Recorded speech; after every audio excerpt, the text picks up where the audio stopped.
নমস্কার। শুরুতেই দিদির দূতের খবর আপনাদের দেব। বিজেপির পরিবর্তন যাত্রার পাল্টা তৃণমূলের দিদির দূত, হাতে হাতে দিদির দূত।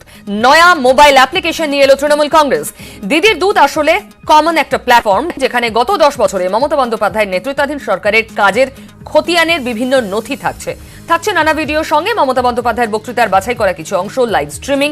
অর্থাৎ এটা গত 10 বছরের সাফল্যের এক কাহিনী তুলে ধরবে এই অ্যাপ, যার নাম দিদির দূত। আবির আমাদের সঙ্গে রয়েছে আরো জানাতে। আবির, এই দিদির দূতকে কিভাবে পৌঁছে দেওয়া হচ্ছে মানুষের হাতে হাতে?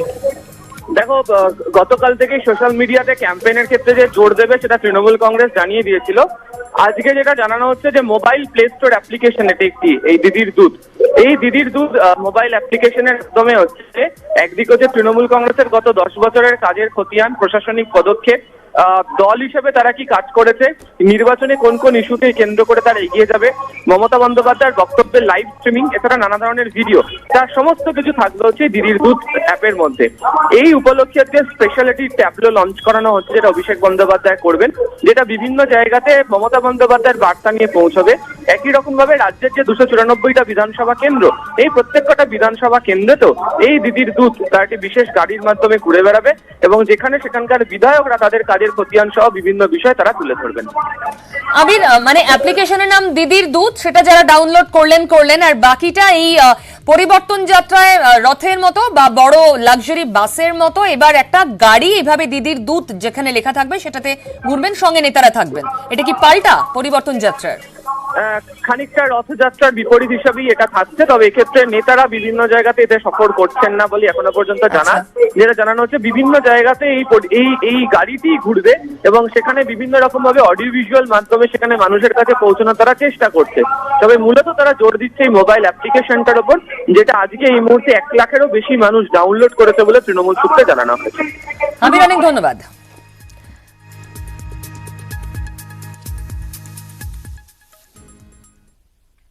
এরপর কুলপিতে নিয়ে যাব আপনাদের, কারণ কুলপিতে অভিষেক বন্দ্যোপাধ্যায়ের সভা রয়েছে। সেই সভা শেষে তিনি রোড শো করবেন।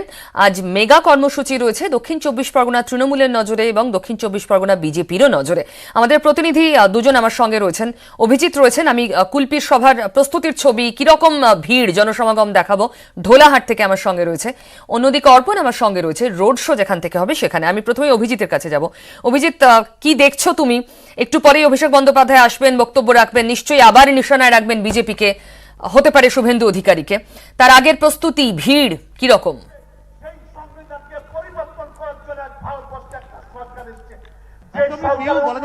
দক্ষিণ 24 পরগনার কুলপির ঢোলাহাট, সেখানে এই মুহূর্তে বলা যেতে পারে আর কিছুক্ষণের মধ্যে অপেক্ষা এবং তারপরে এখানে চলে আসবেন তৃণমূলের সভাপতি অভিষেক বন্দ্যোপাধ্যায়। তার লড়াই গোটা মঞ্চ জুড়ে এখানকার সমস্ত বিধায়করা যেমন রয়েছে, অর্থাৎ রায়দিঘির বিধায়ক দেবশ্রী রায় ছাড়া বাকি সমস্ত বিধায়কই এখানে উপস্থিত রয়েছে এবং ডায়মন্ড হারবারের পদত্যাগী বিধায়ক যিনি বিজেপিতে যোগদান করেছেন এই দীপক হালদারকে নিয়ে দৃশ্যটাই বিব্রত ছিল তৃণমূল নেতৃত্ব। কিন্তু আজকে গোটা মাঠ ভরে গেছে এবং এই যে কুলপির ঢোলা ময়দান, সেখানে দেখা যাচ্ছে তৃণমূল নেতৃত্ব যারা বলছেন যে এটা আজকে ঐতিহাসিক জনসভা এবং গোটা মাঠে যেভাবে মানুষ এসে গেছে সেই মানুষ একটা কথাই প্রমাণ করে দেবে তৃণমূলের বক্তব্য যে আগামী বিধানসভা নির্বাচনে এই দক্ষিণ 24 পরগনার 31টি যে আসন রয়েছে সেই 31টি আসনে তারা জয়লাভ করবে। অভিজিৎ, আমরা 2019-এর লোকসভা ভোটের ফল দিয়ে যদি বিচার করি, বিধানসভা ভিত্তিক ফল, তাহলে 31টিতে এগিয়ে তৃণমূল কংগ্রেস। 16তে 29টা জয় পেয়েছিল, 19-এ 31টাতে এগিয়ে তৃণমূল কংগ্রেস। আবার নমিনেশন পাবেন তাদের পাশে থেকে দুটো ফুলকে একদমই এবং সেই জায়গা থেকে দাঁড়িয়ে এইবার দীপক হালদার এবং বেহালা পূর্বের বিধায়ক শোভন চট্টোপাধ্যায় তারা বিজেপি শিবিরে গেছে এবং সেই জায়গা থেকে দাঁড়িয়ে পাশাপাশি সাংসদ প্রতিমা মণ্ডল শুরু হয়েছে এবং সেই জায়গা থেকে দাঁড়িয়ে যাতে কোনো রকম ড্যামেজ না হয়, কোনো রকম ক্ষয়ক্ষতি না হয়, 31টা বিধানসভায় যাতে তৃণমূল কংগ্রেস দখল করতে পারে, সেই কারণে আমরা দেখতে পাচ্ছি যে আমাদের প্রিয় সাংসদ অভিষেক বন্দ্যোপাধ্যায় অভিষেক তিনি বন্দ্যোপাধ্যায় আমাদের মধ্যে উপস্থিত হয়েছেন। অভিষেক বন্দ্যোপাধ্যায় এলেন, মঞ্চে আসছেন, সরাসরি সেই ছবি দেখছেন। সকলকে ফলে অনুরোধ করব মানুষের মধ্যে যে আপনারা সকলে সেইখানে দাঁড়িয়ে থাকবেন। আমাদের প্রিয় সাংসদ অভিষেক বন্দ্যোপাধ্যায় বন্দে মাতরম, বন্দে মাতরম জুড়ে আমরা আওয়াজ চাই, বন্দে মাতরম, বন্দে মাতরম। অভিষেক বন্দ্যোপাধ্যায় ছিল মমতা বন্দ্যোপাধ্যায় ছিল বাংলার যুব সমাজের নয়নের মণি অভিষেক বন্দ্যোপাধ্যায় ছিল বাংলার মানুষের নয়নের মণি মমতা বন্দ্যোপাধ্যায় ছিল ধোলার মাঠে ঐতিহাসিক সমাবেশে দলে দলে ভাই বসে যাবো।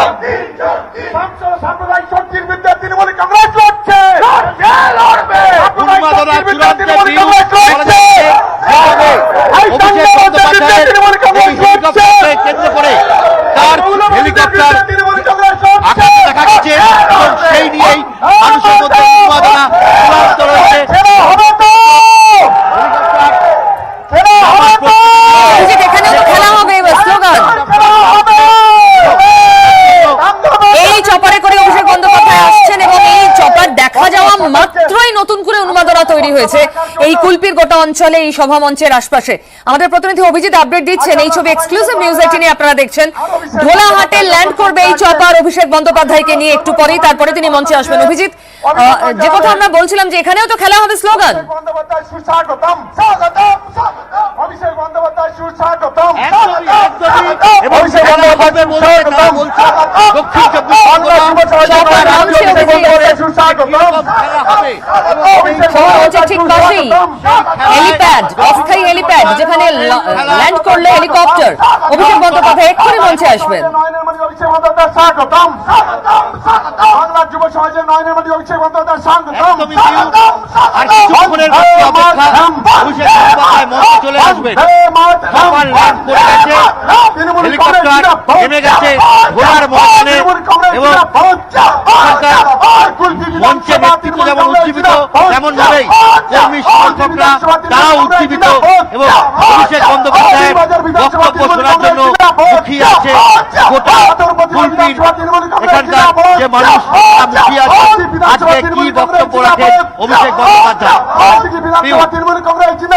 একেবারে আমরা সেই ছবি লাইভ আমাদের দর্শকদের দেখাচ্ছি। ও অভিজিৎ, হেলিকপ্টার দেখেই যে উন্মাদনা, তারপর তিনি মঞ্চে আসবেন, কিছু বলবেন, তখন কোথায় গিয়ে পৌঁছবে এই উন্মাদনা?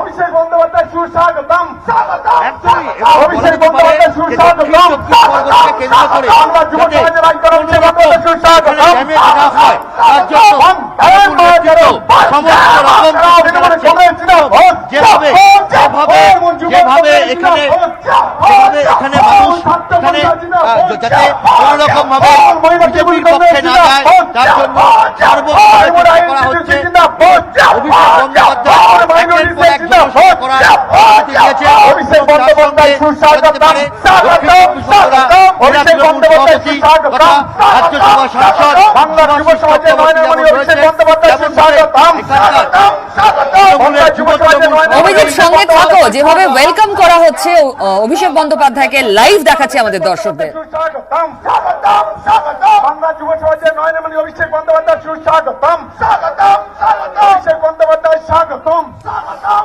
একদিকে এই সভা মঞ্চের ঠিক পাশে যেখানে হেলিকপ্টার ল্যান্ড করলো অভিষেক বন্দ্যোপাধ্যায় এলেন, সেখানকার ছবি দেখছেন, এবং অন্যদিকে দিদির দূত যে অ্যাপ, যে অ্যাপ্লিকেশন গুগল প্লে স্টোর থেকে ডাউনলোড করতে বলা হচ্ছে রাজ্যবাসীকে, যেখানে গত 10 বছরে মমতা বন্দ্যোপাধ্যায়ের সরকারের বিভিন্ন কাজ, তাদের সাফল্য এক ক্লিকেই দেখা যাবে। অর্থাৎ গত 10 বছরের কাজের খতিয়ান রয়েছে যে অ্যাপে, তার নাম দিদির দূত। এবং শুধুমাত্র অ্যাপ্লিকেশন নয়, শুধুমাত্র মোবাইলে মোবাইলে হাতে হাতে এই দিদির দূতকে পৌঁছে দেওয়াই লক্ষ্য নয় তৃণমূল কংগ্রেসের। একই সঙ্গে দিদির দূত ব্র্যান্ডিং করে একটি গাড়ি বা বিভিন্ন গাড়ি পাড়ায় পাড়ায় ঘুরবে, রাজ্য জুড়ে বিভিন্ন এলাকায় ঘুরে বেড়াবে, যেখানে তাদের মূল লক্ষ্য হবে ডিসপ্লে করা গত 10 বছরে কি কি কাজ হয়েছে তৃণমূল সরকারের পক্ষ থেকে, তৃণমূল সরকারের আমলে, এবং কি কি কাজ করা হয়েছে মানুষের জন্য, যে সমস্ত প্রকল্প নেওয়া হয়েছে সেগুলোই মানুষের সামনে তুলে ধরার প্রয়াসই দিদির দূতের পরিকল্পনা। দিদির দূত 1 নম্বর গাড়িতে গাড়িতে করে ঘুরবে। উঠবে এবং দিদির দুধ হাতে হাতে মোবাইলের মাধ্যমে মানুষ থেকে মানুষের কাছে পৌঁছে যাবে। সেই দুধ, দিদির দুধের চেহারা, অ্যাপ্লিকেশনের চেহারা কেমন, তাতে কি দেখা যাচ্ছে, ওপেন করা মাত্রই সেই ছবি যেমন দেখছেন, তেমনি অন্যদিকে ঢোলাহাটে সেই জনসভার ছবি যেখানে এই মুহূর্তে মানুষের মধ্যে তীব্র উন্মাদনা তৈরি হয়েছে, কারণ পৌঁছে গেছেন অভিষেক বন্দ্যোপাধ্যায়। তার হেলিকপ্টার ল্যান্ড করেছে, তার হেলিকপ্টার ল্যান্ড করা মাত্রই তিনি এসে পৌঁছবেন মঞ্চে এখনো এসে পৌঁছননি অভিষেক বন্দ্যোপাধ্যায়, একটু পরেই তিনি আসবেন। অপেক্ষা তার মঞ্চে আসার। আমাদের প্রতিনিধিরা রয়েছেন, আজ এই সভা শেষ করে রোড শো করবেন অভিষেক বন্দ্যোপাধ্যায়।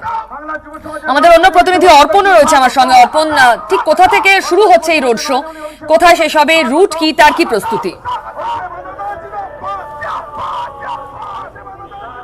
দেখো, সকাল থেকেই এই প্রস্তুতি শুরু হয়েছে।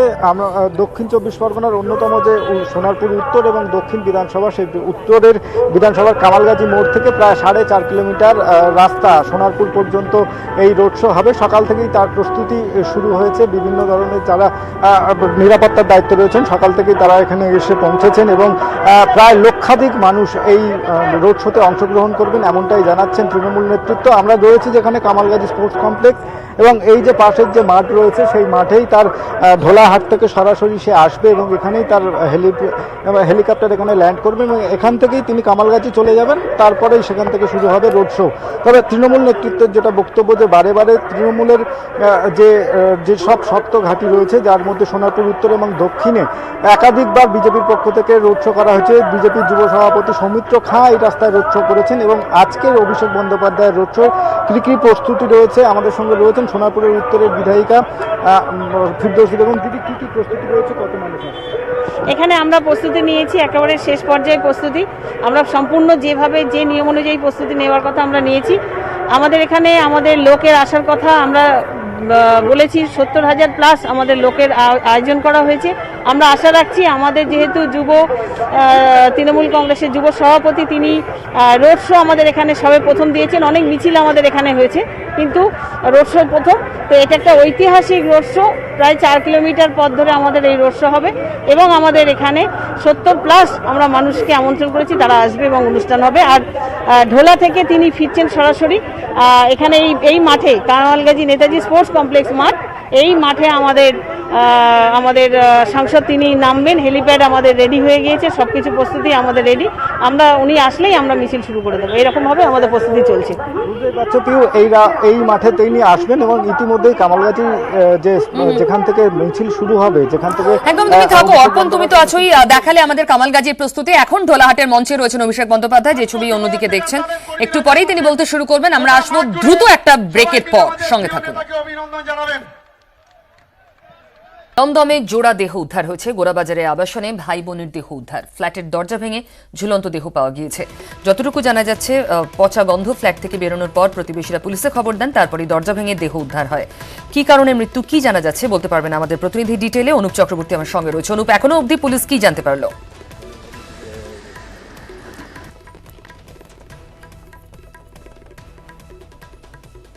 কিছুদিন ধরে দেখছিল সেখানে দরজা বন্ধ, তারা বাইরে বেরোতো না খুব একটা। আজকে যে সময় তারা একটি পচা দুর্গন্ধ পায়, সেই সময় দমদম থানায় খবর দেয়। এই মুহূর্তে দমদম থানার পুলিশ তারা কিন্তু ঘটনাস্থলে পৌঁছেছে এবং দরজা ভেঙে সেই মৃতদেহ কিন্তু সেখান থেকে তারা উদ্ধার করেছে। এটা জানতে পেরেছে ভাই এবং বোনের মৃতদেহ কিন্তু সেখান থেকে উদ্ধার হয়েছে এবং পুলিশ কিন্তু তদন্ত নেমে জানতে পেরেছে, যেহেতু আগে যখন ঘটনা ঘটেছিল, গন্ধ পেয়েছিল, পরবর্তী সময় যখন দরজা ভেঙে মৃতদেহ উদ্ধার করে, তখন দেখা গেছিল যে ঘরের মধ্যে অচৈতন্য অবস্থায় পড়ে আছে এবং তাকে কিন্তু বিষ খাইয়ে দেওয়া হয়েছে বলে এমনটা পুলিশ প্রাথমিকভাবে মনে করছে। পরবর্তী সময় দিদি দেবজ্যোতি বন্দ্যোপাধ্যায় তিনি কিন্তু গলায় হাত লাগিয়ে আত্মহত্যা করেন। সব মিলিয়ে এই মুহূর্তে গোটা ঘটনা তদন্তে নেমেছে দমদম থানার পুলিশ। পুলিশের যেটা প্রাথমিকভাবে মনে করছে, আর্থিক অনটনের কারণে কিন্তু আত্মহত্যা করেছেন এবং বাজারে প্রচুর পরিমাণে কিন্তু ধার দেওয়া হয়ে গেছিল, সেই কারণেই তারা কিন্তু এরকম ঘটনা ঘটিয়েছে বলে পুলিশ মনে করছে। যদিও এই ঘটনার সমস্ত তদন্ত শুরু করেছে দমদম থানার পুলিশ। মানে ভাইকে বিষ খাইয়ে মেরে নিজে আত্মঘাতী হন দিদি, এদের বয়স কি রকম?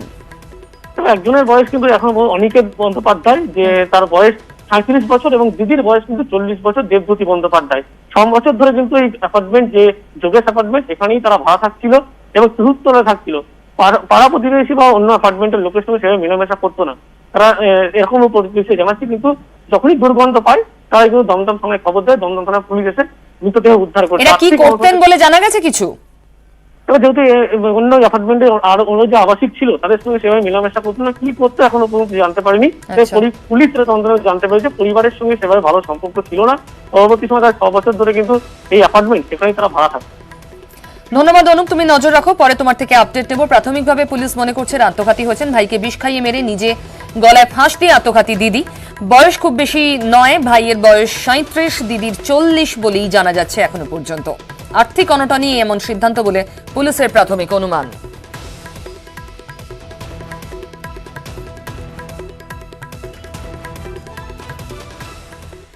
এবার সরাসরি লোকসভায় নিয়ে যাব আপনাদের, বক্তব্য রাখছেন অমিত শাহ। टेम्पररी है,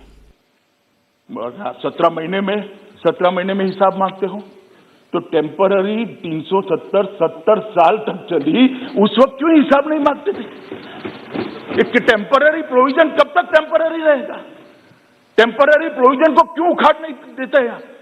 क्यों कोई पूछता नहीं था? क्योंकि वोट बैंक की राजनीति कर रही थी। ये सरकार वोट बैंक की राजनीति से नहीं चलती। ये सरकार देश के हित में फैसले करती है। ये सरकार देश के भविष्य को सुधारने के लिए है। हम आएंगे जाएंगे, लोकतंत्र है, जीतेंगे हारेंगे, इसको ध्यान में रखकर देश के भविष्य को ताक पर हम नहीं रख सकते, न हम रखना चाहते। ये आपकी पॉलिसी है, आपको मुबारक हो। मान्यवर, इन्होंने कहा कि लोकल अफसरों का अधिकार चला जाएगा। मुझे कोई समझाए भला, देश भर में आईएएस आईपीएस अफसर भेजे जाते हैं, लोकल अफसरों का अधिकार चला जाता है क्या? चला जाता है तो जम्मू कश्मीर में कैसे चला जाएगा?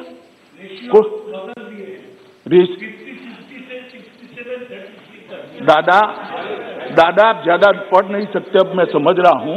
देश भर में यही रेशियो है, आपके बंगाल में भी है। क्यों अलग रखना? कश्मीर देश का हिस्सा नहीं है? कश्मीर देश का हिस्सा नहीं है क्या? क्यों अलग रखना? और क्या कश्मीरी युवा को देश की ऑल इंडिया कैडर में आने का अधिकार नहीं है? अगर स्कूलों में पढ़ाते, स्कूल जला न दिए गए होते, मदरसों के अंदर बच्चों को जाने के लिए मजबूर न करते, तो कश्मीर के बच्चे भी आज आईएएस और आईपीएस अफसर बने होते। स्कूल किसके टाइम में जल गए?